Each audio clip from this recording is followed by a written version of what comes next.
దేవుని నామాన మహిమ కలుగును గాక. హల్లెలూయా. అందరూ బాగున్నారా?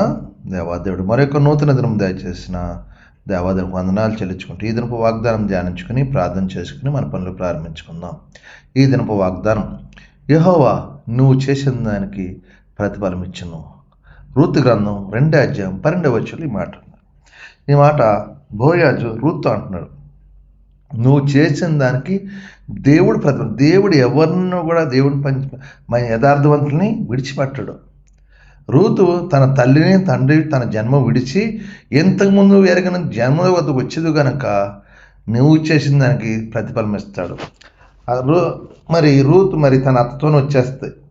ఓర్బ రాదు కానీ రూతు వచ్చేస్తే నీ జనమే నా జనం, నీ దేవుడు నా జనం, నువ్వు ఉన్న నిన్ను అని చెప్పి వచ్చేస్తుందన్నమాట. ఎందుకు? తన అత్త ఒంటరిగా ఉంటుంది కాబట్టి, అత్తకు భర్త చనిపోడు, ఈమెకి భర్త చనిపోడు కాబట్టి. దానికి బోయాజు దగ్గరికి వెళ్ళి బోయాజు ఏమంటున్నాడంటే, నువ్వు చేసిన పనికి దేవుడు ప్రతిఫలిస్తా. అంటే తన స్వార్థం చూసుకోలేదు. ఏం చూసుకుంది?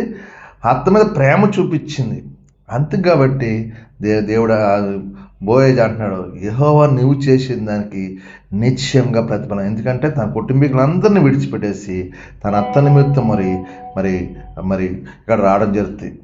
కాబట్టి ఇది మనం కూడా దేవుడు మనం చేసే ప్రతిఫలం యథార్థంగా ఏది చేస్తున్నామో, దేవునికి ఇష్టమైన పని ఏం చేస్తాం, ఆ పనికి దేవుడు నిశ్చయంగా ప్రతిఫలం. అందుకే రూతుని దేవుడు బహుగా దీవించాడు, ఆశ్రయించాడు. కాబట్టి మనం ప్రతిఫలం, దేవుడిచ్చే ప్రతిఫలం ఇచ్చే కోసం ఎదురు చూడాలి. మనుషులు ఇచ్చే ప్రతిఫలం ఎదురు చూడకుండా దేవుని కార్యాలు చేయాలి, దేవుని చిత్తం, దేవుని ఇష్టానికి రూతు వల్ల మనం కూడా దీవించబడదాం, ఆశ్రయించబడదాం. అటువంటి కృపకి దయచేయను గాక.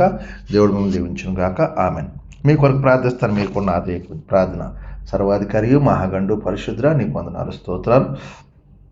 మరొక నూతన దినం దయచేసి ఈ దినమంతా నీ రెక్కల చాటున భద్రపరచండి, కాచి కాపాడి దీవించు. వెళ్ళే ప్రతిఫలం విజయాన్ని దయచేయండి. యజమానుల ధరతోటి పను కీడు లేకుండా, ఎవరైనా బలహీనంగా ముట్టండి, స్వస్థం. హాస్పిటల్ ఐసీలు ముట్టండి, స్వస్థపరచండి. కుటుంబ సమస్యలు విడిపించండి, అప్పులు బంధకాలను విడిపించండి, తాగుడు వ్యసనాలు దూరపడి, ఎక్కడొచ్చిన యుద్ధాలు, భూకంపాలు, కరువులు, పేద అన్నీ ఆపండి. ఇరాన్ దేశం యుద్ధాలు ఆపమని అడుగుతున్నారు. అనేక చనిపోవాలి, ఆత్మ శాంతింపజేయండి, కుటుంబాలకు ఓదార్పు దయచేసి ప్రభావ. ఈరోజు పుట్టినరోజు, పెళ్లి రోజు జరుపుకున్న బిడ్డలను దీవించు, ఆశ్రయించే కృప చూపించి ఈ దినమంతా నీ రెక్కల చాటున భద్రపరిచి కాచి కాపాడి దీవించాను. మీకే మహిమా ఘనత ప్రభావం పొందుకోండి. యేసు పరిశుద్ధ నామమున అడుగుతున్నాను తండ్రి, ఆమేన్. అందరికీ వందనాలు.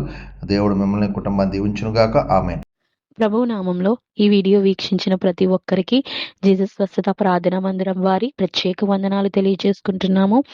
మరి ఇంకెన్నో సందేశాలు, వీడియోలు, సంఘ కార్యక్రమాలు మీకు అందుబాటులోకి రావడానికి పక్కనే ఉన్న సబ్స్క్రైబ్ బటన్ని ప్రెస్ చేసి బెల్ ఐకాన్ని కూడా ప్రెస్ చేయాల్సిందిగా కోరుకుంటున్నామండి.